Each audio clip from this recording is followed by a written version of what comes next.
Իսկ ինչ կանեիք, եթե ձեր ամենամեծ սերը լիներ ձեր ընտանիքի երդվյալ թշնամին։ Պատկերացրեք դարավոր ատելություն, որը սերնդեսերունդ փոխանցվում է արյունով։ Իսկ հիմա պատկերացրեք ընդամենը մեկ ճակատագրական սխալ։ Մի ակնթարթ, որը ոչ միայն բացահայտում է արգելված սերը, այլև երկու հզոր տոհմերի միջև սանձազերծում է անողոք պատերազմ։ Պատերազմ, որտեղ երեկվա հարևանները դառնում են միմյանց դահիճները, եւ այս ամենը մի սխալի պատճառով, որն այլևս հնարավոր չէ ուղղել։ Մենք ցույց կտանք այն կրքոտ սերը, որը կարող է ամեն ինչ փոխել։ Բայց ամենակարևորը, մենք կբացահայտենք այն վաղուց մոռացված չնչին գաղտնիքը, որից իրականում սկիզբ է առել այս դարավոր թշնամությունը։ Մի ճշմարտություն, որը ամբողջ թափված արյունը դարձնում է անհեթեթ։ Եվ դուք կտեսնեք, թե ինչ անհնարին ընտրության առաջ են կանգնում սիրահարները՝ զոհաբերել միմյանց հանուն տոհմի, թե զոհաբերել իրենց տոհմերը հանուն սիրո, որը կարող է փրկել բոլորին։ Այս պատմությունը ձեզ կստիպի վերանայել այն ամենը, ինչ գիտեիք սիրո, պարտքի և զոհաբերության մասին։ Սեղմեք բաժանորդագրվել հիմա և գրեք ձեր քաղաքը մեկնաբանություններում, տեսնենք, թե քանիսն ենք մենք։ Լուսինը, սառը արծաթի պես, կախվել էր սև թավշե երկնքից, իր լույսով հազիվ ճեղքելով երկու հսկա լեռների միջև սեղմված նեղ կիրճի խավարը։ Օդը սուր էր ու լի գիշերային անհանգիստ ձայներով, բվի կանչը խառնվում էր հեռվից լսվող շնագայլի ոռնոցին։ Քարերի միջով մի ստվեր էր սահում, արագ, բայց անաղմուկ։ 20-ամյա Մարիամն էր, հագին մուգ զգեստ, գլխին գլխաշոր, որը թաքցնում էր դեմքի գրեթե ամբողջ գեղեցկությունը, բաց թողնելով միայն տագնապով լի մեծ աչքերը։ Նա քայլում էր քարքարոտ արահետով, որը ոչ թե ճանապարհ էր, այլ վտանգի խորհրդանիշ։ Սա իրենց հողը չէր, սա սահմանն էր, ոչ մեկին չպատկանող անիծյալ միջանցքը, որտեղ ցերեկով անգամ թշնամուն հանդիպելը մահվան հրովարտակ էր նշանակում։ Ամեն մի չոր տերևի շրշյունից նրա սիրտը կանգ էր առնում, իսկ հետո սկսում բաբախել կատաղի արագությամբ։ Նա հասավ մի հսկա ժայռի, որի ստվերը քանակի պես թանձր էր ու սառը, և կանգ առնելով շունչը պահեց։ «Սարգիս», շշնջացին նրա շուրթերը, բայց ձայնը կուլ գնաց քամ ու սուլոցի մեջ։ Լռություն։ Միայն սիրտն էր խփում կրծքավանդակին այնպես ուժղին, որ թվում էր լեռներն են արձագանքում։ Վախը խառնվել էր անհամբեր սպասմանը։ Իսկ եթե չի եկել։ Իսկ եթե բռնվել է։ Հանկարծ նրա թիկունքից մեկ այլ, ավելի բարձր ստվեր մոտեցավ։ Մարիամը կայծակնային արագությամբ շրջվեց, ճիչը խեղդելով ափի մեջ։ 22-ամյա Սարգիսն էր, բարձրահասակ, ուժեղ կազմվածքով, կանգնած նրա դիմաց։ Լուսնի լույսի տակ նրա դեմքը խիստ էր թվում, բայց աչքերը փայլում էին այնպիսի քնքշությամբ, որը կարող էր հալեցնել այս լեռների սառույցները։ «Հանգիստ, ես եմ», հնչեց նրա ցածր ձայնը։ Մարիամը թեթևացած հոգոց հանեց և նետվեց նրա գիրքը։ Նրանք ամուր գրքախառնվեցին, կարծես փորձելով միմյանց մեջ թաքնվել աշխարհից, այն աշխարհից, որը թույլ չէր տալիս իրենց սիրուն շնչել։ «Այնքան վախեցա», շշնջաց Մարիամը դեմքը թաքցնելով նրա կրծքին։ «Մտածեցի չես գա»։ «Քեզ մենակ չէի թողնի», պատասխանեց Սարգիսը, «բայց սա խելագարություն է, Մարիամ, ամեն անգամ ավելի վտանգավոր է դառնում։ Եղբայրդ Տիգրանը աչքը վրայիցդ չի հեռացնում»։ «Իսկ քո տոհմի տղաները», հարցրեց Մարիամը, մի փոքր հեռանալով, «նրանք էլ պակաս չեն հսկում սահմանները»։ «Բայց ինչ անենք, Սարգիս, առանց քեզ չեմ կարող, այս ատելությունը խեղդում է ինձ»։ «Գիտեմ», ասաց Սարգիսը, «երբեմն ուզում եմ վերցնել քեզ ու փախչել այս անիծյալ լեռներից, գնալ մի տեղ, որտեղ ոչ ոք չի հարցնի՝ դու Մարտիրոսյա՞ն ես, թե Կարապետյան»։ Նա նրբորեն բռնեց Մարիամի դեմքը ձեռքերի մեջ և համբուրեց։ Համբուրը երկար էր, հուսահատ, լի կարոտով ու վախով, գողացված մի ակնթարթ, որի համար նրանք պատրաստ էին վճարել կյանքով։ Նրանք երկուսն էլ գիտեին, որ իրենց սերը մահվան դատավճիռ է, եթե բացահայտվի։ «Մի օր այդպես էլ կանենք», շշնջաց Մարիամը, «խոստանում ես»։ «Խոստանում եմ», հաստատեց Սարգիսը։ Հենց այդ պահին մոտակա թփուտներից չոր ջուղի ճրծյուն լսվեց։ Երկուսն էլ սառեցին տեղում, նրանց դեմքերին սարսափ դրոշմվեց։ Նրանք մենակ չէին։ Սարգիսը բնազդաբար Մարիամին իր հետևը քաշեց, ձեռքը դնելով գոտկատեղի դաշույնի վրա, իսկ հայացքը լարված սևեռվեց խավարին։ «Ո՞վ է մանդ», հնչեց նրա ձայնը ատամների արանքից։ Լռություն, բայց նրանք զգում էին, որ ինչ-որ մեկը նայում է իրենց։ Որ իրենց ամենամեծ գաղտնիքը այլևս գաղտնիք չէ։ Թփուտներից դանդաղ դուրս եկավ մի մարդկային կերպարանք։ Երբ լուսնի լույսը ընկավ նրա դեմքին, Մարիամի շուրթերից սարսափի խուլ ճիչ պոկվեց։ դա նրա եղբայրն էր, Տիգրանը։ Նրա աչքերում սառը, անողոք կատաղություն էր։ Այդ ճակատագրական գիշերվանից մի քանի շաբաթ առաջ Մարտիրոսյանների տան խոհանոցում օդը լի էր թարմ թխված լավաշի և լեռնային խոտաբույսերով թեյի բույրով։ Տատիկ Անահիտը, 75 տարեկան մի կին, որի դեմքը կյանքի քարտեզի պես պատված էր կնճիռներով, նստած էր օջախի մոտ, դանդաղ խառնելով թեյը։ Նրա աչքերը, սակայն, պարզ էին ու խորաթափանց։ Մարիամը նստած էր սեղանի շուրջ, ձեռքերով գլուխը բռնած, նրա հոգին տակն ու վրա էր եղել Սարգսի հետ իր առաջին գաղտնի հանդիպումներից մեկից հետո։ «Աղջիկս, դու քո մեջ չես», խախտեց լռությունը տատիկը։ «Այս վերջին լուսիններին քո հայացքը թափառում է, կարծես հոգիդ ստեղ չի, այլ այն լեռան հետևում»։ «Տատիկ», բարձրացրեց գլուխը Մարիամը, «ինչու պետք է այսպես լինի, ինչու ենք մենք ատում Կարապետյաններին։ Ես հարցնում եմ հորս, նա ասում է, նրանք մեր թշնամիներն են, վերջ։ Եղբայրս էլ ավելի վատ, բայց ո՞րն է պատճառը»։ Անահիտ տատիկը խորը հոգոց հանեց, մոտեցավ, նստեց թոռնուհու կողքին և վերցրեց նրա սառը ձեռքը։ «Ատելությունը հին հիվանդություն է, Մարիամ ջան, սկսվում է փոքր քերծվածքից, բայց եթե չբուժես, փտեցնում է ամբողջ մարմինը։ Մեր տոհմերի թշնամությունը սկսվել է մի բուռ հողից։ Քո մեծ պապը և Սարգսի մեծ պապը վիճել են Սարի լանջին գտնվող մի աղբյուրի համար։ Խոսքը խոսքի է տվել, վեճը վերածվել է կռվի։ Այդ օրվանից արյուն է թափվել երկու կողմից էլ։ Ամեն մի սպանվածի համար վրեժ են լուծել, և ամեն մի վրեժ նոր արյուն է պահանջել։ Մարդիկ վաղուց մոռացել են այն աղբյուրի մասին, բայց ատելությունը մնացել է։ Այն սնվում է մեր հիշողությամբ։ Հենց այդ պահին սենյակ մտավ Վարդանը, Մարիամի 50-ամյա հայրը, բարձրահասակ, խիստ դիմագծերով մի տղամարդ, որի հայացքը ծանր էր, ինչպես լեռանքար։ Նրա կողքին 24-ամյա Տիգրանն էր, ավելի բռնկուն, աչքերում անընդհատ կայծեր էին։ «Ինչ հին հեքիաթներ ես պատմում երեխային, մայր», խոսեց Վարդանը, «թշնամին թշնամի է։ Նրանք մեր պապերին են սպանել, մենք իրենց։ Սա լեռների օրենքն է»։ «Այո», ավելացրեց Տիգրանը, «և լսիր քույր, այսօր գյուղում տեսա Կարապետյաններից մի քանիսին, ինչպես էին մեծ նայում։ Եթե հայրս չզսպեր, նրանցից մեկի գլուխը կջարդեի»։ «Իսկ դու մտածել ես, որ նրանք էլ նույնն են մտածում մեր մասին», վրդովվեց Մարիամը։ «Միգուցե ժամանակն է վերջ տալ այս ամենին»։ «Լռիր», բարձրացրեց ձայնը Վարդանը, «դու կին ես, չես հասկանում պատվի հարցերը, քո գործը տանն է, և զգույշ եղիր, լսել եմ, որ շատ ես մենակ զբոսնում սարերում։ Մի մոռացիր, որ մեր հողերի մյուս կողմում գայլեր են ապրում, երկոտանի գայլեր»։ Վարդանի խոսքերը սառը դանակի պես խրվեցին Մարիամի սիզդը։ Նա հասկացավ, որ իր ընտանիքի համար խաղաղությունը դավաճանության հոմանիշ է։ Տիգրանը կասկածամտորեն նայեց քրոջը։ «Հա, Մարիամ, վերջերս դու շատ ես փոխվել, ինչ-որ բան թաքցնում ես»։ Մարիամի դեմքը գունատվեց, նա փորձեց հանգիստ թվալ, բայց Տիգրանի սուր հայացքից ոչինչ չէր վրիպում։ Նա զգաց, որ եղբոր կասկածի սերմերն արդեն ցանված են նրա հոգում։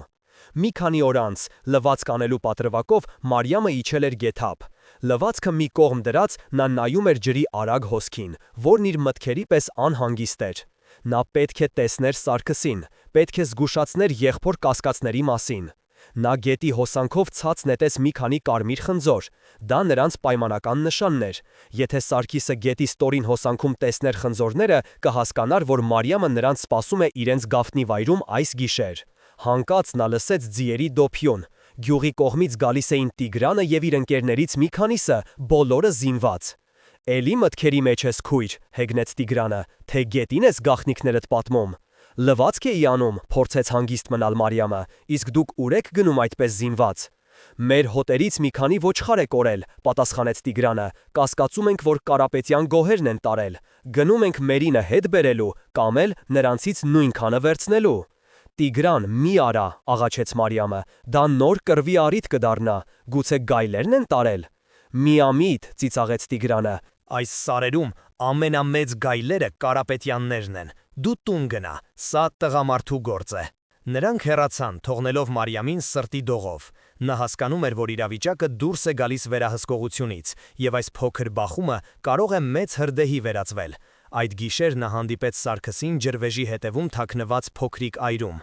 «Նրանք եկել էին ձեր հողերը», տագնապով ասաց Մարիամը, «ոչխարների համար։ Իմ եղբայրը գլխավորում էր նրանց, ինչ-որ բան պատահեց»։ Հայրս իր մարդկանց հետ դուրս եկավ նրանց դեմ, պատասխանեց Սարգիսը մռայլ դեմքով, երկար վիճեցին, հազիվ կարողացանք առանց արյուն թափելու բաժանել նրանց, բայց ատելությունը օդում կախված էր, Տիգրանը երդվեց, որ դեռ կհանդիպենք։ Մենք պետք է ինչ-որ բան անենք, Սարգիս, այսպես շարունակվել չի կարող, ասաց Մարիամը։ Ինչ կարող ենք անել, Մարիամ, մենք երկու կրակի արանքում ենք, եթե իմանան մեր մասին, մեզ երկուսիս էլ կսպանեն, քեզ դավաճանության, ինձ թշնամու հետ կապի համար։ Ուրեմն պետք է փախչենք, հենց հիմա, առաջարկեց Մարիամը։ Սարգիսը նայեց նրան, և նրա հայացքում ցավ կար։ Եվ թողնեմ իմ տոհմը, իմ հորը, ով ինձ իրենից հետո առաջնորդ է տեսնում, դա վախկոտություն կլինի, դա դավաճանություն կլինի։ Իսկ մեր սիրուց հրաժարվելը դավաճանություն չէ, հարցրեց Մարիամը, և նրանց միջև առաջին անգամ լարվածություն առաջացավ։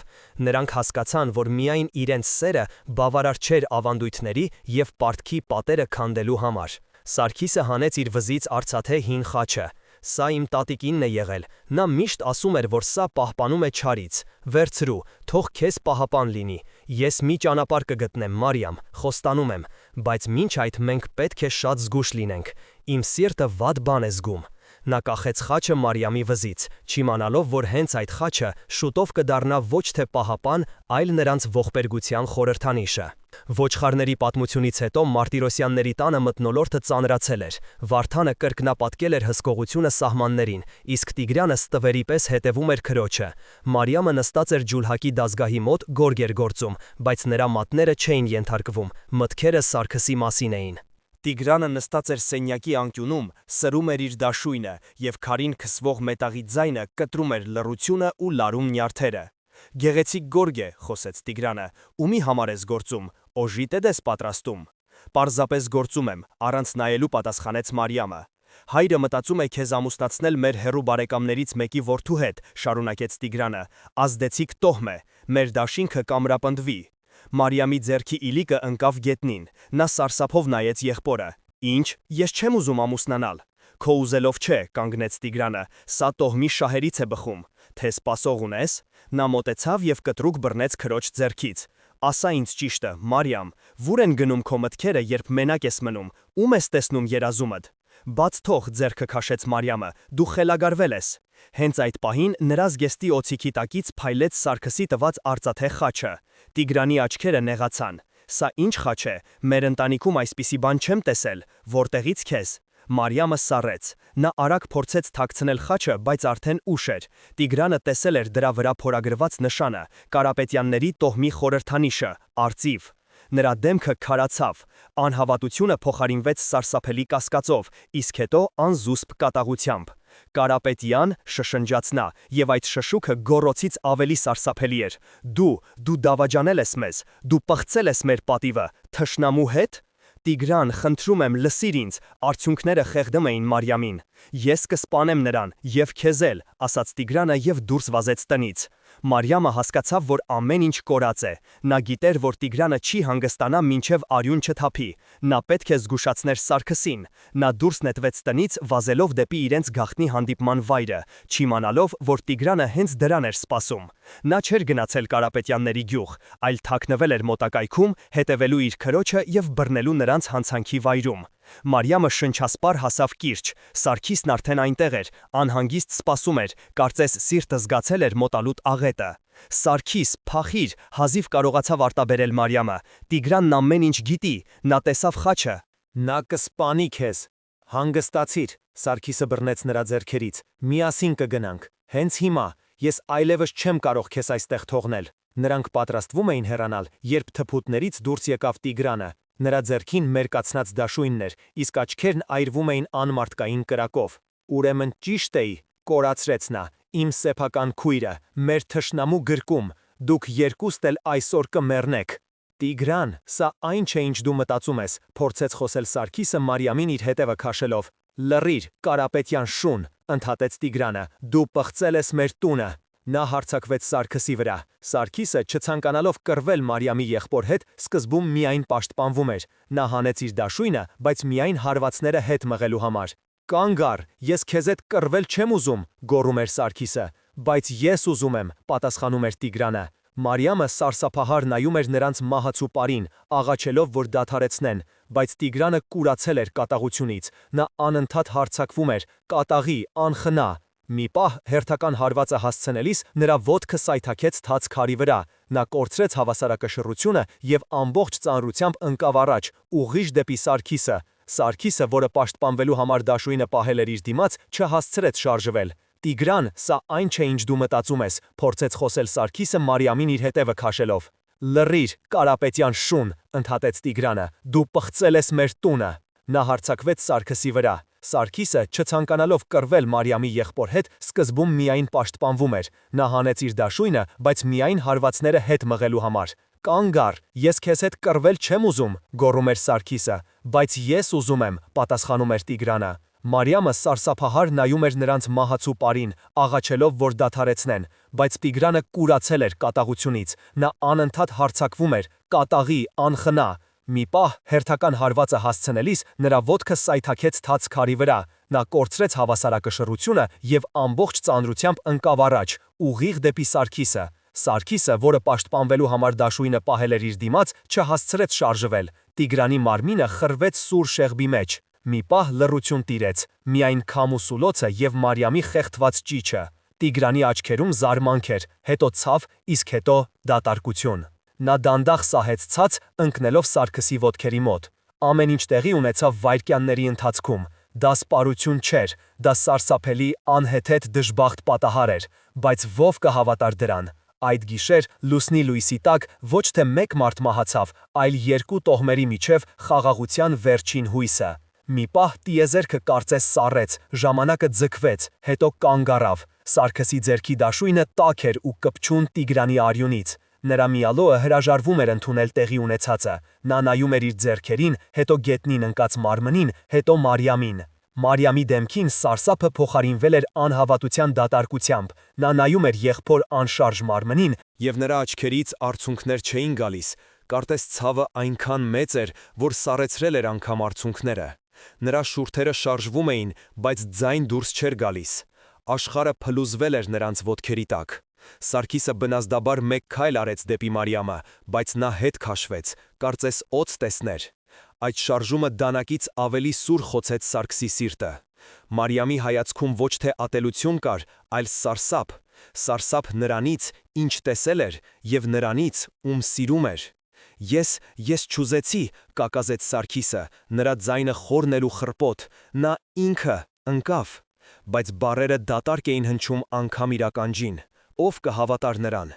Տիգրան Մարտիրոսյանը մահացած է, իսկ նրա մարմնի վրա կանգնած է Սարգիս Կարապետյանը, ձեռքին արյունոտ զենքը։ Սա դժբախտ պատահար չէր, սա պատերազմի հայտարարություն էր, որը գրվել էր Տիգրանի արյունով։ Հանկարծ հեռվից ձայներ լսվեցին, մարդկանց գոռոցներ, ջահերի լույսեր, որոնք պարում էին ժայռերի վրա։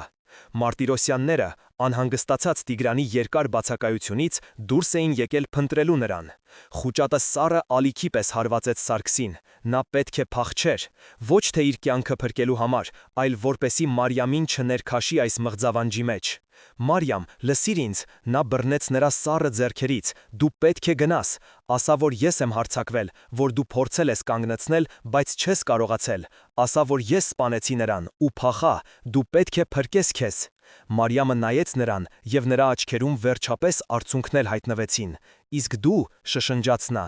ես ճանապարհ կգտնեմ, ասաց Սարգիսը, թեև ինքն էլ չէր հավատում իր խոսքերին, գնա, հիմա։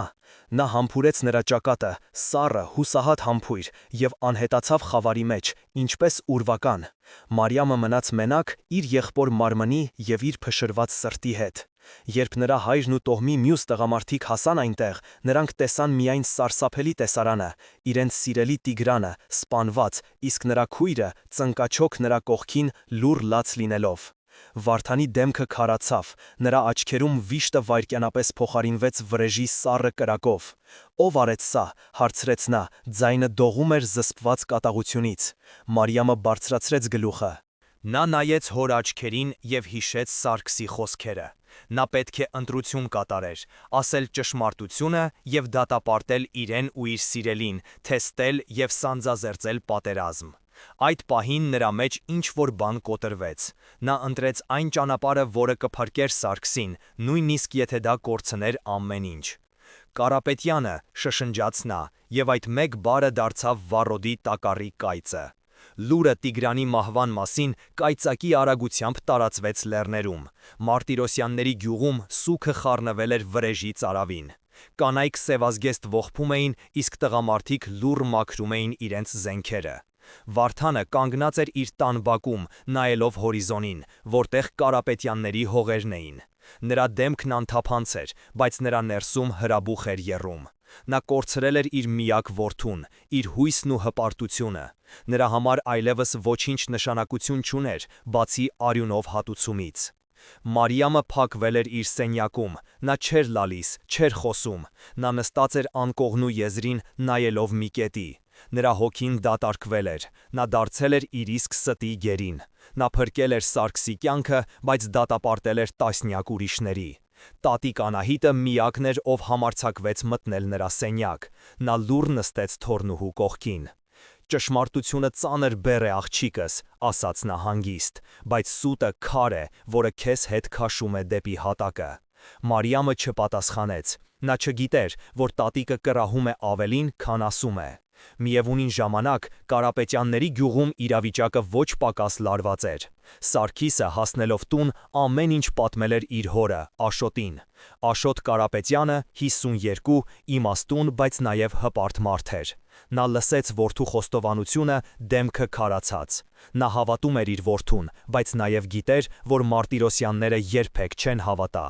«Դու մեծ սխալ ես գործել, որդիս», ասաց նա վերջում, «ոչ թե այն պատճառով, որ պաշտպանվել ես, այլ այն պատճառով, որ թույլ ես տվել, որ քո սիրտը քեզ տանի դեպի թշնամու բույնը։ Հիմա նրանք արյուն են ուզում, եւ նրանք կստանան այն»։ Սարգիսը ցնցված էր։ «Բայց դա դժբախտ պատահար էր, մենք պետք է խոսենք նրանց հետ, բացատրենք»։ «Խոսել», դառնորեն ծիծաղեց Աշոտը, «նրանց հետ»։ Ում որդին մահացել է քո ձեռքով։ Ոչ, հիմա միայն զենքերն են խոսելու։ Դու այլևս իմ որդին չես միայն, դու մեր տոհմի խայտառակությունն ես, կամ մեր փրկությունը։ Պատրաստվիր, նրանք գալիս են։ Աշոտը ճիշտ էր։ Հաջորդ առավոտ, երբ արևի առաջին ճառագայթները դիպան լեռների գագաթներին, Մարտիրոսյանների զինված ջոկատը Վարդանի գլխավորությամբ շարժվեց դեպի Կարապետյանների հողերը։ Պատերազմը սկսվել էր։ Սարգիսը կանգնած էր իր տոհմի տղամարդկանց հետ, պատրաստվելով դիմակայել հարձակմանը։ Նրա սիրտը կտոր-կտոր էր լինում։ Նա պետք է կռվեր այն մարդկանց դեմ, ովքեր Մարիամի հարազատներն էին։ Նա նայեց դեպի հեռավոր լեռները, որոնց հետևում Մարիամն էր, եւ հասկացավ, որ իրենք երկուսն էլ հայտնվել են իրենց իսկ ստեղծած դժոխքում։ Իսկ Մարիամը, իր սենյակի պատուհանից նայելով հեռացող զինված տղամարդկանց, հասկացավ, որ իր սուտը ոչ թե փրկություն էր, այլ մահվան դատավճիռ բոլորի համար։ Նա տեսավ, թե ինչպես է իր հայրը առաջնորդում ջոկատը, եւ նրա կողքին քայլում էր մի երիտասարդ, իրենց հեռավոր բարեկամը, հենց այն տղան, ում հետ հայրը ցանկանում էր ամուսնացնել իրեն։ Նա նայեց Մարիամի պատուհանին, եւ նրա հայացքում հաղթանակի նշույլ կար։ Այդ պահին Մարիամը հասկացավ, որ Տիգրանի մահը ոչ միայն վրեժի առիթ էր, այլև ճանապարհ էր բացում ուրիշների համար, իրեն տիրանալու։ Այն հայացքը, որ իրենց հեռավոր բարեկամ Դավիթը նետեց իր պատուհանին, Մարիամի մեջ սառույցի պես սառը զգացողություն առաջացրեց։ Դա պարզապես հաղթանակի նշույլ չէր, դա Տիրոջ հայացք էր, մեկի, ով արդեն իրենը համարվող տարածքն էր նշում։ Նա հասկացավ, որ այժմ ինքը ոչ միայն սգավոր քույր է, այլև ռազմավարական միավոր, մրցանակ, որը պետք է հանձնվի տոհմի ամրապնդման համար։ Խեղդող զգացումը ստիպեց նրան վճռական քայլի դիմել։ Նա չէր կարող լուռ նստել եւ թույլ տալ, որ իր ստի հետևանքով սկսված պատերազմը ոչնչացնի ամեն ինչ եւ իրեն էլ վերածի ապրանքի։ Նա պետք է խոսել հոր հետ, ոչ թե ճշմարտությունը խոստովանելու համար, դա արդեն անհնար էր, այլ փորձելու կանգնեցնել այս խելագարությունը։ Նա սպասեց մինչև ուշ գիշեր, երբ Վարդանը վերադարձավ առաջին բախումից։ Նրա դեմքը հոգնած էր, բայց աչքերում վրեժի կրակն ավելի վառ էր բորբոքվել։ Նրանց ջոկատը կորուստներ էր ունեցել, բայց նրանք նաև սպանել էին երկու Կարապետյանի։ Արյան հաշիվը բացված էր։ Մարիամը մտավ հոր սենյակ առանց թակելու։ «Հայր, խնդրում եմ, կանգ առ», սկսեց նա, ձայնը դողում էր։ «Սա պետք է դադարեցվի։ Արյունը նոր արյուն է ծնում։ Տիգրանին սա հետ չի բերի»։ Վարդանը դանդաղ շրջվեց, նրա հայացքը սառն էր։ Դու ինչ ես հասկանում պատվից, նրանք սպանել են իմ որդուն, քո եղբորը, դու լսել ես, թե ինչպես են նրանք արդարանում, ասում են դժբախտ պատահար է եղել, ստախոսներ, նրանք ծաղրում են մեր վիշտը, մինչև վերջին Կարապետյանը չի պատժվի, ես չեմ հանգստանա։ Բայց ինչ գիր ունի այդ վրեժը, պնդեց Մարիամը, քանիսը դեռ պետք է մեռնեն երկու կողմից էլ, միգուցե կարելի է խոսել, պայմաններ դնել, միակ պայմանը Սարգիս Կարապետյանի գլուխն է, կտրուկ պատասխանեց Վարդանը, և քանի որ դու այդքան մտահոգված ես մեր տոհմի ապագայով, իմացիր, երբ այս ամենը վերջանա, դու կամուսնանաս Դավթի հետ, նա քաջ մարտիկ է և հավատարիմ մեր տոհմին, ձեր միությունը կամրացնի մեզ։ Մարիամի վերջին հույսը փշրվեց, նա հասկացավ, որ իր խոսքերը հոր համար ոչինչ չեն նշանակում։ Նա թակարդի մեջ էր, շրջապատված իր ստի, հոր վրեժ խնդրության և Դավթի հավակնությունների պատերով։ Նա պետք է այլ ելք գտներ։ Միակ մարդը, ով կարող էր օգնել իրեն, տատիկն էր։ Մարիամը գնաց Անահիտ տատիկի սենյակ։ Իմաստուն կինը նստած էր մոմի լույսի տակ, մանում էր բուրդ։ Նա նայեց թորնուհուն, և նրա հայացքում ոչ թե մեղադրանք կար, այլ խորը կարեկցանք։ Ես գիտեմ, որ դու ստել ես աղջիկս, հանգիստ ասաց նա։ Մարիամը սասափից քարացավ։ Ինչպե՞ս։ Ես քեզ մեծացրել եմ, շարունակեց տատիկը, ես գիտեմ քո սրտի ամեն մի զարկը, և ես գիտեմ, որ քո սրտում ատելություն չկա։ Դու չէիր կարող այդքան հանգիստ լինել, եթե իսկապես տեսնեիր, թե ինչպես են սառնասրտորեն սպանում քո եղբորը, դու ինչ-որ բան ես թաքցնում։ Մարիամը չդիմացավ և սկսեց լաց լինել, պատմելով ամեն ինչ, իր գաղտնի սիրո, ճակատագրական հանդիպման և սարսափելի պատահարի մասին։ Տատիկը լսում էր լուռ, առանց ընդհատելու։ Երբ Մարիամը վերջացրեց, Անահիտը խորը շունչ քաշեց։ Դու սարսափելի սխալ ես գործել, ստելով, բայց ես հասկանում եմ, թե ինչու ես դա արել։ Հիմա պետք է փորձենք ուղղել այն, ինչ հնարավոր է, բայց դա հեշտ չի լինի։ Տղամարդկանց սրտերը կուրացել են ատելությունից։ Ինչ անեմ, տատիկ, հուսահատ հարցրեց Մարիամը։ Հայրս ուզում է ինձ ամուսնացնել Դավթի հետ, իսկ Սարգսին մահ է սպառնում։ Դու պետք է հանդիպես Սարգսին, վճռականորեն ասաց տատիկը։ Միակ ճանապարհը, որով կարելի է կանգնեցնել այս պատերազմը, դա երկուսով միասին գործելն է։ Դուք պետք է ճշմարտությունը հասցնեք երկու տոհմերին, բայց ոչ թե խոսքերով, այլ գործով։ Բայց ինչպես հանդիպել, երբ երկու գյուղերի միջև արյունոտ պատ է կանգնած։ Հենց այդ պահին նրանք լսեցին դրսից եկող աղմուկ։ Դավիթը և մի քանի երիտասարդներ բերել էին գերի Կարապետյանների հովիվներից մի ծերունու։ Նրանք ծաղրում էին նրան, հրում էին։ Մարիամը պատուհանից տեսավ այդ տեսարանը, և նրա մեջ զզվանքի հետ մեկտեղ մի գաղափար ծնվեց։ Դա վտանգավոր էր, գրեթե անհնարին, բայց դա միակ հնարավորությունն էր։ Նա պետք է օգտագործեր իրեն պարտադրվող ամուսնությունը որպես զենք։ Նա պետք է խաղար Դավթի հետ, ձևացներ, թե համակերպվել է, որպեսզի թուլացնի նրա զգոնությունը և գտնի Սարգսի հետ կապ հաստատելու միջոց։ Դա կրկնակի դավաճանություն կլիներ և իր սիրո, և իր տոհմի հանդեպ, բայց միգուցե հենց այդ երկակի խաղն էր փրկության միակ բանալին։ Նա նայեց տատիկին, և նրա աչքերում վճռականություն կար։ Ես գիտեմ, թե ինչ պետք է անել, ասաց նա, բայց ինձ քո օգնությունը պետք կգա։ Տատիկը նայեց նրա աչքերի մեջ և հասկացավ, որ իր հանգիստ թոռնուհին պատրաստ է քայլել ածելու սայրով։ Եվ հենց այդ պահին նա նկատեց, որ Դավիթը, գերին թողած, նորից նայում է իրենց պատուհանին, բայց այս անգամ նրա հայացքում ոչ թե հաղթանակ էր, այլ սառը, հաշվարկող կասկած։ Նա ինչ-որ բան էր զգացել։ Դավթի կասկածոտ հայացքը սառը սարսուր առաջացրեց Մարիամի մեջ, բայց նա ստիպեց իրեն հանգիստ մնալ։ Նա հասկանում էր, որ իր խաղի կանոնները հենց նոր բարդացան։ Այժմ նա պետք է գործեր ոչ միայն հոր կամքին հակառակ, այլև Դավթի զգոն հսկողության տակ։ Հաջորդ օրը նա սկսեց իրագործել իր վտանգավոր ծրագիրը։ Նա դուրս եկավ իր սենյակից, դեմքին խոնարհության և տխրության դիմակ, և մոտեցավ Դավթին, ով իր մարդկանց հետ քննարկում էր հաջորդ հարձակման մանրամասները։ Դավիթ, ասաց նա հանգիստ, հայրս ճիշտ է, ես պետք է կատարեմ իմ պարտքը տոհմի առջև, ես համաձայն եմ։ Դավթի դեմքին զարմանքը արագ փոխարինվեց բավարարված ժպիտով։ Նա ակնհայտորեն չէր սպասում այսքան հեշտ հաղթանակի։ Նրա կասկածները կարծես թե փարատվեցին։ Իմաստուն որոշում է, Մարիամ, ասաց նա, միասին մենք կվերականգնենք մեր տոհմի պատիվը։ Մարիամի համար սարսափելի դժվար էր այդ խոսքերը լսելիս չսարսռալ, բայց նա դիմացավ։ Նա գիտեր, որ սա իր միակ հնարավորությունն է։ Հաջորդ մի քանի օրերի ընթացքում նա խաղում էր իր դերը անթերի։ Նա օգնում էր վիրավորներին, սնունդ էր պատրաստում մարտիկների համար և ժամանակ առ ժամանակ խորհուրդներ էր հարցնում Դավթից, ցույց տալով իր հնազանդությունը։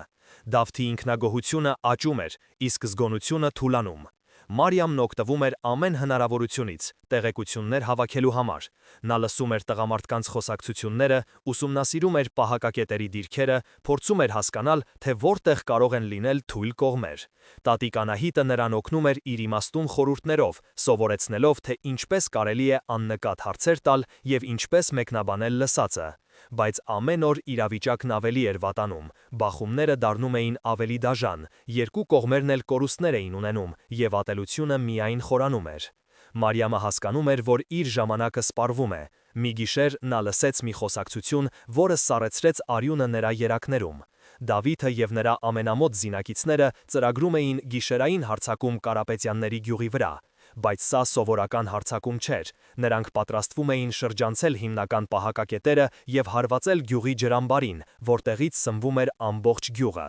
Նրանք ուզում էին թունավորել ջուրը։ Դա ոչ թե մարդ կլիներ, այլ սպանդ։ Կմահանային ոչ միայն տղամարդիկ, այլև կանայք ու երեխաներ։ Սարգիսը նույնպես կմահանար։ Մարիամը հասկացավ, որ այլևս սպասել չի կարելի։ Նա պետք է զգուշացներ Սարգսին, անկախ նրանից, թե ինչ գնով։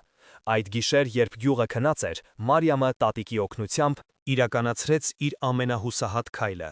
Տատիկը մի խոտաբույսերի թուրմ պատրաստեց, որը խորը քուն էր առաջացնում, և Մարիամը այն խառնեց պահակների գինու մեջ։ Երբ պահակները քնեցին, Մարիամը ստվերի պես դուրս սողոսկեց գյուղից։ Նա վազում էր, ինչպես երբեք իր կյանքում։ Լուսինը թաքնվել էր ամպերի հետևում, և նա առաջ էր շարժվում գրեթե կուրորեն, հույսը դնելով միայն իր հիշողության և տեղանքի իմացության վրա։ Վախը սեղմում էր նրա կոկորդը, բայց ջրի թունավորման սարսափելի պատկերը նրան ուժ էր տալիս։ Նա պետք է հասներ չեզոք գոտի, հին աղբյուրի մոտ, որտեղից սկսվել էր այս ամբողջ անեծքը։ Դա միակ տեղն էր, որտեղ նա կարող էր հույս ունենալ, որ Սարգիսը կգտնի իր նշանը։ Նա հասավ աղբյուրին հազիվ կենդանի, շնչասպառ։ Նա հանեց իր գլխաշորը և կապեց այն աղբյուրի մոտ աճող հին ուռենու ճյուղից։ Դա իրենց հին պայմանական նշանն էր, վտանգի ազդանշան։ Հիմա մնում էր միայն սպասել և աղոթել, որ Սարգիսը կամ նրա մարդկանցից որևէ մեկը նկատի այն մինչև լուսաբաց։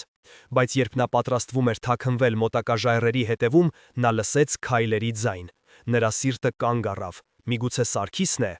Բայց խավարից դուրս եկավ ոչ թե Սարգիսը, այլ Դավիթը։ Նրա դեմքին այլևս ժպիտ չկար, միայն սառը, անոհոք կատաղություն։ «Ես գիտեի, որ քեզ չի կարելի հավատալ, դավաճան», ասաց նա, ձայնը շշուկի պես սուր էր։ «Դու իսկապես կարծում էիր, որ ես կհավատամ քո հնազանդությանը։ Ես հետևում էի քեզ ամեն քայլափոխի»։ Մարիամը հասկացավ իր սխալի ամբողջ մասշտաբը։ Նա թերագնահատել էր Դավթին։ Նա ոչ միայն դաժան էր, այլև խորամանկ։ Այժմ նա բռնվել էր, և ոչ միայն իր կյանքն էր վտանգի տակ, այլև Կարապետյանների ամբողջ գյուղի ճակատագիրը։ Դավիթը բռնեց նրա թևից այնպիսի ուժով, որ Մարիամը ցավից գոռաց։ «Հիմա դու կգաս ինձ հետ», կորացրեց նա, «և բոլորը կտեսնեն, թե ինչ են անում դավաճանների հետ։ Բայց մինչ այդ դու կդիտես, թե ինչպես է քո սիրելիի գյուղը խմում մահվան ջուրը։ Սա կլինի քո հարսանեկան նվերը»։ Հենց այդ պահին, երբ Մարիամի հոգում հույսը մարում էր, մյուս կողմից Կարապետյանների հողերից լսվեց մարտական եղջյուրի ձայն։ Ինչ-որ մեկը տեսել էր Մարիամի նշանը, բայց արդեն շատ ուշ էր։ Մարտական եղջյուրի ձայնը կտրեց գիշերվա լռությունը, հույսի կայծ վառելով Մարիամի սառած սրտում։ Սարգիսը կամ նրա մարդիկ տեսել էին նշանը, բայց այդ կայծը անմիջապես հանգավ Դավթի սառը ծիծաղից։ «Թող գան», շշնջաց նա իրենից դուրս եկած, «թող գան ու տեսնեն իրենց հերոսի իրական դեմքը։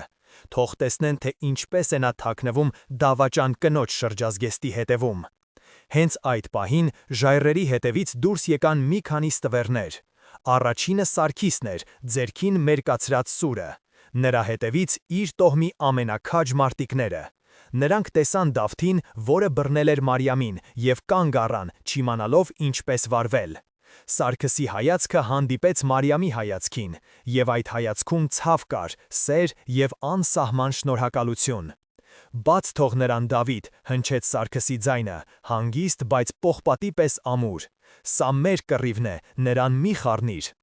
Դավիթը կրկին ծիծաղեց. Քո կռիվը, դու անգամ չգիտես, թե ինչի համար ես կռվում, Կարապետյան, դուք բոլորդ խաղալիքներ եք ուրիշի ձեռքում։ Այդ պահին տեղի ունեցավ մի բան, որը ոչ ոք չէր սպասում։ Ժայռերի մյուս կողմից, որտեղից եկել էր Մարիամը, լսվեցին նոր քայլերի ձայներ։ Դա Վարդանն էր, Մարիամի հայրը, իր մարդկանց հետ։ Նրանք տեսել էին, որ Դավիթը հետևում է Մարիամին և եկել էին նրանց հետևից։ Երկու թշնամի տոհմերը կանգնեցին իրար դիմաց, հին աղբյուրի մոտ, որտեղից սկսվել էր նրանց ատելությունը։ Օդը լարված էր, կարծես կայծակի հարվածից առաջ։ Վարդանը տեսավ իր դստելը Դավթի ձեռքում, իսկ նրանց դիմաց իր որդու սպանողին։ Դավիթ, ինչ է կատարվում, գոռաց նա։ Այն, ինչ պետք է վաղուց կատարվեր, հայր, պատասխանեց Դավիթը, ձայնը լի թույնով, ես բռնել եմ դավաճանին, քո դուստրը եկել էր զգուշացնելու իր սիրեկանին։ Այս խոսքերը ոլոտի պես հնչեցին, Վարդանի դեմքը քարացավ, նա նայեց Մարիամին, հետո Սարգսին, և նրա աչքերում անհավատություն էր։ Բայց հենց այդ պահին, երբ թվում էր, թե արյունահեղությունն անխուսափելի է, խավարից դուրս եկավ ևս մեկ կերպարանք։ Դա անհայիտ տատիկն էր, նա դանդաղ քայլում էր, ձեռքին պահելով հին փոշոտ մի կաշվե տետր։ Նա կանգնեց երկու տոհմերի միջև։ Բավական է, հնչեց նրա ձայնը, ծեր, բայց զարմանալիորեն հզոր։ Դուք կռվում եք մի ստի համար, որը թունավորել է ձեր հոգիները սերունդներ շարունակ։ Ինչ ստի մասին ես խոսում, մայր, կասկածով հարցրեց Վարդանը։ Այն ստի, որը սկիզբ դրեց այս թշնամությանը, պատասխանեց տատիկը։ Դուք բոլորդ կարծում եք, որ ձեր պապերը կռվել են այս աղբյուրի համար, բայց դա ճիշտ չէ։ Նա բացեց հին տետրը։ Սա իմ ամուսնու, քո հոր օրագիրն է, Վարդան։ Նա երբեք չհամարձակվեց պատմել ճշմարտությունը, բայց գրի է առել այն։ Ձեր պապերը, Արամ Մարտիրոսյանը և Գևորգ Կարապետյանը, ոչ թե թշնամիներ էին, այլ լավագույն ընկերներ։ Նրանք միասին էին կռվել թուրքերի դեմ, բայց նրանք երկուսն էլ սիրում էին միևնույն կնոջը՝ Սոնային։ Եվ Սոնան ընտրեց Գևորգին, Սարգսի մեծ պապին։ Լռություն տիրեց, բոլորը լսում էին շունչները պահած։ Արամը, քո պապը Վարդան, չկարողացավ տանել դա։ Խանդից կուրացած, նա զրպարտեց իր ընկերոջը, մեղադրելով նրան դավաճանության մեջ։ Վեճ բռնկվեց, և Արամը պատահաբար սպանեց Գևորգին։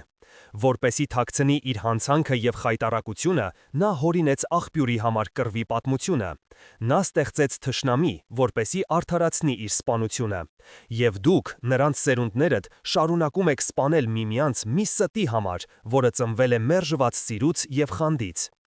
Այս բացահայտումը ռումբի պես պայթեց։ Ամբողջ աշխարհը, որը նրանք գիտեին, փլուզվեց այդ մեկ ակնթարթում։ Ատելությունը, որը սնում էր նրանց, որի համար նրանք ապրում և մահանում էին, հիմնված էր ստի վրա։ Դարավոր թշնամությունը ոչ այլ ինչ էր, եթե ոչ մի մարդու խանդի և վախկոտության արդյունք։ Սարգիսը նայեց Վարդանին, Վարդանը նայեց Աշոտին, Սարգսի հորը, ով նույնպես իր մարդկանց հետ հասել էր այնտեղ եղջյուրի ձայնից։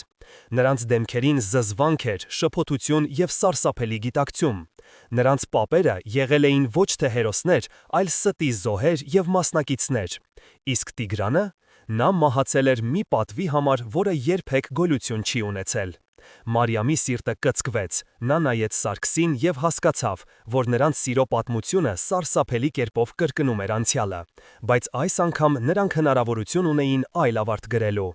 Հենց այդ պահին, երբ բոլորը քարացած էին ճշմարտության հարվածից, Դավիթը, հասկանալ, որ իր իշխանությունը, որը հիմնված էր ատելության վրա, փլուզվում է, կատաղի ճիճ արձակեց։ Սուտ է, գոռաց նա, սա ծեր կնոջ հեքիաթ է, որը փորձում է փրկել իր դավաճան թոռնուհուն։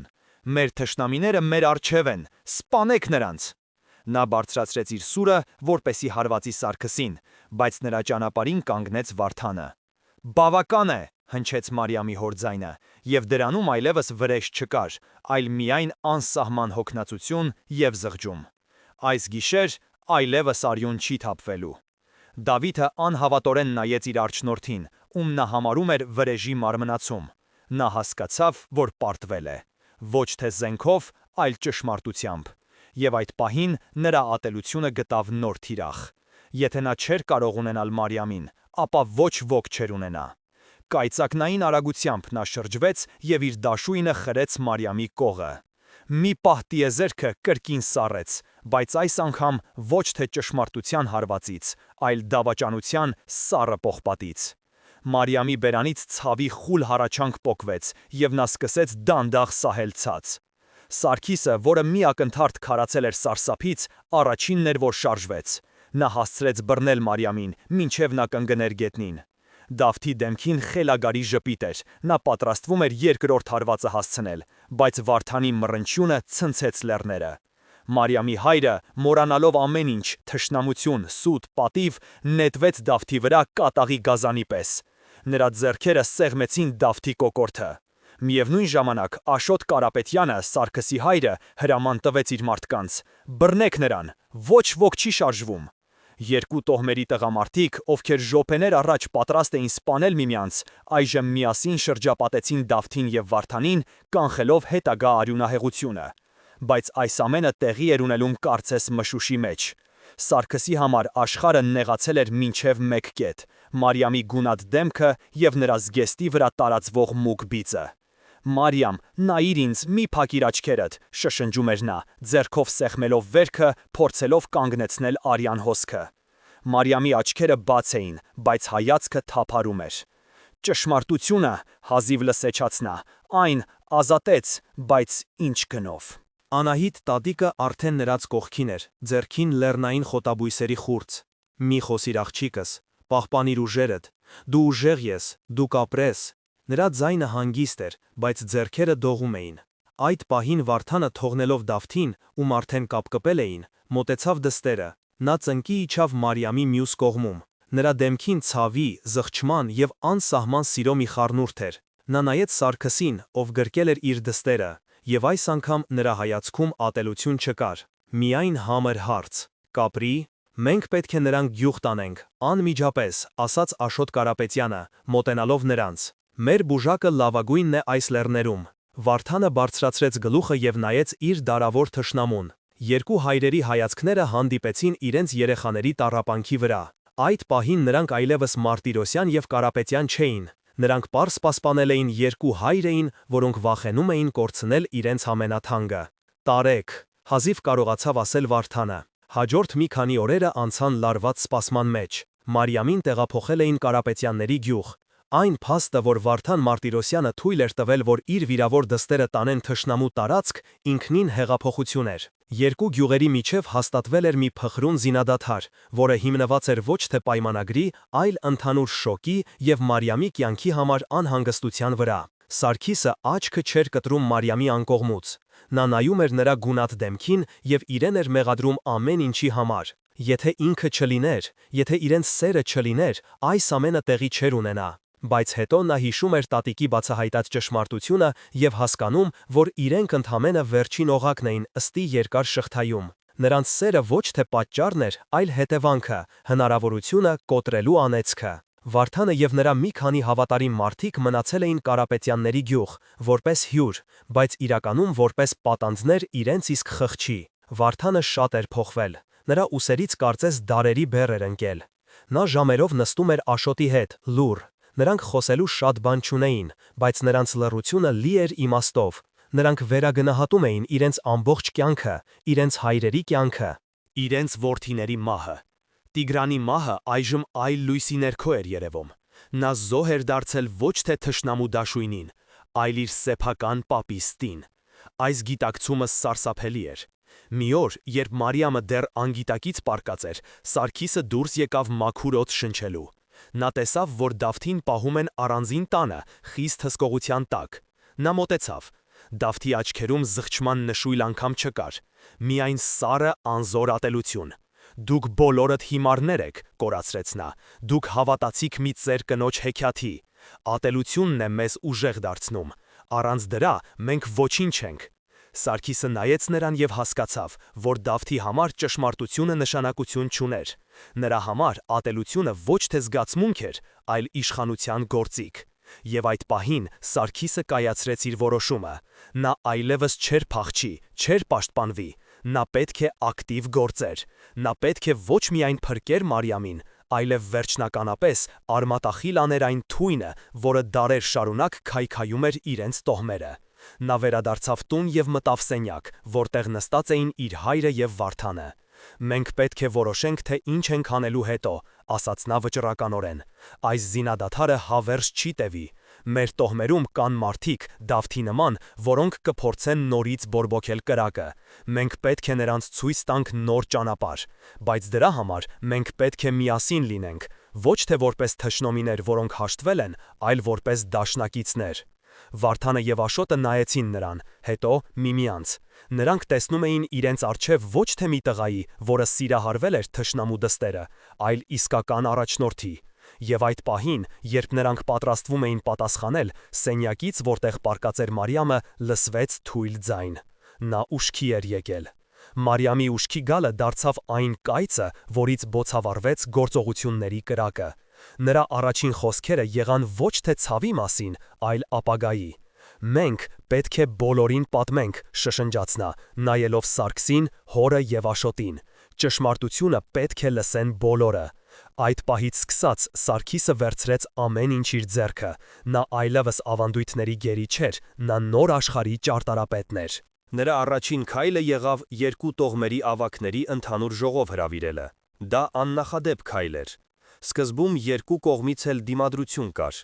Մարտիրոսյանների մեջ կային շատերը, ովքեր դեռևս հավատում էին Դավթիստին և Սարգսին համարում էին մարդասպան։ Կարապետյանների մեջ էլ կային մարդիկ, ովքեր չէին վստահում իրենց դարավոր թշնամիներին։ Լարվածությունը հասել էր գագաթնակետին։ Սարգիսը հասկանում էր, որ միայն խոսքերը բավարար չեն։ Նա պետք է ցույց տար, ոչ թե պատմեր։ Նա, իր հոր և Վարդանի համաձայնությամբ, կազմակերպեց մի բաց դատավարություն Դավթի նկատմամբ։ Դատավարությունը պետք է տեղի ունենար հենց այն աղբյուրի մոտ, որտեղ տեղի էին ունեցել ճակատագրական իրադարձությունները։ Սա ռիսկային քայլ էր։ Երկու զինված տոհմերի հավաքը մի վայրում կարող էր ցանկացած պահի վերածվել նոր սպանդի։ Բայց Սարգիսը գնում էր այդ ռիսկին։ Նա գիտեր, որ թույնը պետք է բուժել հենց այնտեղ, որտեղից այն սկսել է տարածվել։ Դատավարության օրը օդը վի էր լարվածությամբ։ Երկու տոհմերի տղամարդիկ կանգնած էին իրար դիմաց, ձեռքերը զենքերի վրա։ Կենտրոնում կանգնած էին Սարգիսը, Վարդանը, Աշոտը և Անահիտ տատիկը, ով իր ձեռքում պահում էր հին օրագիրը։ Կապկպված Դավթին բերեցին և կանգնեցրին բոլորի առջև։ Սարգիսը առաջինը խոսեց։ Նրա ձայնը հանգիստ էր, բայց հնչում էր ամբողջ կիրճում։ Նա պատմեց ամեն ինչ՝ իրենց գաղտնի սիրո, Տիգրանի հետ պատահական բախման և սարսափելի դժբախտ պատահարի մասին։ Նա ոչինչ չթաքցրեց, չարդարացավ։ Նա պարզապես ներկայացրեց փաստերը։ Մարտիրոսյանների շարքերում դժգոհ տրտունջ բարձրացավ։ «Նա ստում է, որպեսի փրկի իր մաշկը», գոռաց ինչ-որ մեկը։ Հենց այդ պահին առաջ եկավ Վարդանը։ Բոլորը սպասում էին, որ նա կհերքի Սարգսի խոսքերը, բայց Վարդանը արեց անսպասելին։ «Նա ճիշտ է ասում», հնչեց նրա խորը ձայնը։ «Ես կուրացել էի վշտից և վրեժի ծարավից։ Ես չէի ուզում տեսնել ճշմարությունը։ Իմ որդին զոհվեց ոչ թե այս մարդու ձեռքով, այլ մեր սեփական ատելության պատճառով»։ Այս խոստովանությունը ցնցեց բոլորին, բայց Դավթը չէր հանձնվում։ «Նա դավաճան է», գոռաց նա։ «Նա միացել է մեր թշնամիներին, մի հավատացեք նրան»։ Այդ ժամանակ Անահիտ տատիկը բացեց օրագիրը և սկսեց բարձրաձայն կարդալ իր ամուսնու խոստովանությունը, պատմելով երկու ընկերների, մերժված սիրո և ճակատագրական ստի մասին։ Ամեն մի բառը քարի պես ընկնում էր լռության մեջ, քանդելով ատելության դարավոր պատը։ Երբ նա վերջացրեց, կիրճում մեռյալ լռություն տիրեց։ Մարդիկ նայում էին միմյանց, իրենց երբեմնի թշնամիներին, և նրանց աչքերում տեսնում էին ոչ թե մարդասպանների, այլ նույն ստի զոհերին։ Բայց Դավթի կողմնակիցները, մի փոքր, բայց ագրեսիվ խումբ, չէին պատրաստվում հանձնվել։ Նրանց առաջնորդը, Դավթի ազգականը, հանեց սուրը։ «Սա կախարդություն է, նրանք փորձում են թուլացնել մեզ ստերով։ Իսկական մարտիրոսյանները կգնան իմ հետևից, վրեջ Տիգրանի համար»։ Նա և մի քանի հոգի նետվեցին առաջ։ Թվում էր, թե կռիվն անխուսափելի է։ Բայց այդ պահին Կարապետյանների շարքերից դուրս եկան Սարգիսը և նրա մարդիկ, իսկ Մարտիրոսյանների շարքերից Վարդանը և նրա հավատարիմ մարտիկները։ Նրանք կանգնեցին կողք կողքի, ստեղծելով կենդանի պատ Դավթի կողմնակիցների և մնացածների միջև։ Երբեմնի թշնամիները այժմ միասին պաշտպանում էին փխրուն խաղաղությունը։ Դավթի կողմնակիցները, տեսնելով այս անսպասելի միասնությունը, կանգ առան շփոթված։ Նրանց ատելությունը հիմնված էր բաժանման վրա։ Միասնության դեմ նրանք անզոր էին։ Նրանք դանդաղ իջեցրին զենքերը։ Թվում էր, թե ամեն ինչ վերջացած է, հաղթանակը նվաճված էր։ Բայց հենց այդ պահին, երբ բոլորը թուլացրել էին զգոնությունը, Դավթը, ով կարողացել էր ինչ-որ կերպ ազատել իր ձեռքերից մեկը, խլեց մոտակա պահակի դաշույնը և նետվեց ոչ թե Սարգսի կամ Վարդանի, այլ Անահիտ տատիկի վրա, ով ձեռքում պահում էր ճշմարտության խորհրդանիշը՝ օրագիրը։ «Եթե ես պետք է մեռնեմ, ապա այս սուտը կմեռնի ինձ հետ», գոռաց նա։ Դավթի խելագար հարձակումը այնքան անսպասելի էր, որ մի ակնթարթ բոլորը քարացան։ Բայց այդ ակնթարթը բավական էր։ Սարգիսը, ով ամենամոտն էր կանգնած, առաջ նետվեց։ Նա չհասցրեց հանել իր սուրը, նա պարզապես իր մարմնով պատնեշ դարձավ Անահիտ տատիկի և Դավթի դաշույնի միջև։ Պողպատե սուր շեղբը խորը խրվեց նրա ուսի մեջ։ Ցավի սուր ալիքը անցավ Սարգսի մարմնով, բայց նա չընկրկեց։ Նա բռնեց Դավթի զինված ձեռքը և սեղմեց այնպիսի ուժով, որ ոսկորների ճրթյուն լսվեց։ Դավթը ցավից գոռաց և բաց թողեց դաշույնը։ Հենց այդ պահին Վարդանը և Աշոտը, կարտես մեկ մարդ լինեին, հասան նրանց։ Նրանք միասին տապալեցին Դավթին գետնին, այս անգամ վերջնականապես։ Կռիվը վերջացել էր, բայց ինչ գնով։ Սարգիսը ծնկի իջավ, ձեռքով բռնելով առնահոսող վերքը։ Անահիտ տատիկը, դեմքին սարսափի և շնորհակալության խառնուրդ, մոտեցավ նրան։ «Դու փրկեցիր ինձ, տղաս», շշնջաց նա, «դու փրկեցիր ճշմարտությունը»։ «Մենք միասին փրկեցինք», պատասխանեց Սարգիսը, նայելով Վարդանին և իր հորը, ովքեր կանգնած էին իր գլխավերևում։ Այդ պահին, երբ երեք տղամարդիկ, երկու հայր և մեկ որդի նայում էին միմյանց, նրանք հասկացան, որ հին աշխարհը վերջնականապես փլուզվել է։ Նրանք այլևս թշնամիներ չէին, նրանք մարդիկ էին, ովքեր միասին անցել էին դժոխքի միջով և ողջ էին մնացել։ Նրանք նայեցին շուրջը։ Երկու տոհմերի տղամարդիկ կանգնած էին ոչ թե իրար դիմաց, այլ խառը հմբերով։ Ոմանք օգնում էին վիրավոր Սարգսին, մյուսները զինաթափում էին Դավթի վերջին կողմնակիցներին։ Ատելության պատը, որը դարեր շարունակ բաժանում էր նրանց, փշուր-փշուր էր եղել։ Այն քանդվել էր ոչ թե զենքի ուժով, այլ ճշմարտության զորությամբ և մի քանի մարդկանց անձնազոհությամբ։ Այդ օրը հին աղբյուրի մոտ ոչ թե նոր կռիվ սկսվեց, այլ նոր կյանք։ Դավթին և նրա ամենամոլի կողմնակիցներին դատեցին երկու տոհմերի ավագների ընդհանուր ժողովով։ Նրանց դատավճիռը ոչ թե մահն էր, այլ աքսորը։ Նրանց արտաքսեցին այս լեռներից, իրավունք չտալով երբեք վերադառնալ։ Դա ավելի ծանր պատիժ էր, քան մահը, քանի որ նրանք կորցրին իրենց տունը, իրենց արմատները։ Դա նաև իմաստուն որոշում էր, քանի որ նոր արյուն չթափվեց։ Մարիամը և Սարգիսը դանդաղ ապաքինվում էին և ֆիզիկապես, և հոգեպես։ Նրանց վերքերը հիշեցում էին այն գնի մասին, որը նրանք վճարել էին խաղաղության համար։ Նրանց սերը, որը ծնվել էր գաղտնի և ատելության ստվերի տակ, այժմ դարձել էր երկու տոհմերի միասնության խորհրդանիշը։ Նրանց հարսանիքը դարձավ իսկական տոնախմբություն։ Առաջին անգամ դարերի մեջ Մարտիրոսյանները և Կարապետյանները միասին նստեցին մի սեղանի շուրջ, կիսելով հացն ու գինին։ Նրանք տոնում էին ոչ միայն երկու սրտերի միությունը, այլև իրենց ժողովրդի վերածնունդը։ Վարդանը և Աշոտը, երբեմնի երդվյալ թշնամիները, դարձան մտերիմ ընկերներ։ Նրանք միասին ղեկավարում էին իրենց միացյալ համայնքը, հիմնվելով ոչ թե հին ավանդույթների, այլ արդարության և փոխադարձ հարգանքի վրա։ Նրանք հասկացել էին, որ իսկական ուժը ոչ թե վրեժի, այլ ներելու կարողության մեջ է։ Անցան տարիներ։ Լեռները, որոնք ժամանակին բաժանում էին երկու տոհմերը, այժմ դարձել էին նրանց ընդհանուր տունը։ Հին աղբյուրի մոտ, որտեղ ժամանակին արյուն էր թափվել, այժմ խաղում էին երեխաներ, որոնց երակներում հոսում էր և Մարտիրոսյանների, և Կարապետյանների արյունը։ Մարիամը և Սարգիսը ունեցան երկու երեխա, մեկ տղա, որին անվանեցին Տիգրան, ի հիշատակ Մարիամի եղբոր, և մեկ աղջիկ, որին անվանեցին Անահիտ, ի պատիվ իմաստուն տատիկի, ով իր քաջությամբ փոխեց պատմության ընթացքը։ Անահիտ տատիկը ապրեց մինչև խոր ծերություն, տեսնելով իր աշխատանքի պտուղները։ Նա իր ծոռներին պատմում էր ոչ թե ատելության, այլ սիրո, ներողամտության և ճշմարտության ուժի մասին։ Նրա ամուսնու օրագիրը դարձավ նրանց համայնքի սուրբ գիրքը, հիշեցում այն մասին, թե ինչպես կարող է մեկ սուտը թունավորել սերունդների կյանքը և թե ինչպես կարող է ճշմարտությունը, նույնիսկ ամենադառը, բուժել ամենախոր վերքերը։ Այս պատմությունը մեզ սովորեցնում է, որ ատելությունը, որը փոխանցվում է սերնդեսերունդ, ոչնչացնում է իր ճանապարհին հանդիպած ամեն ինչ։ Իսկական քաջությունը ոչ թե վրեժխնդրության մեջ է, այլ ներելու և բռնության շղթան խզելու կարողության մեջ, նույնիսկ եթե դա պահանջում է ամենամեծ զոհողությունը։ Իսկ դուք ինչ եք կարծում, արդյոք կարելի է ներել դարավոր թշնամությունը։ Գրեք ձեր կարծիքը մեկնաբանություններում, մենք անպայման կկարդանք։ Շնորհակալություն, որ մեզ հետ էիք այս ամբողջ ընթացքում։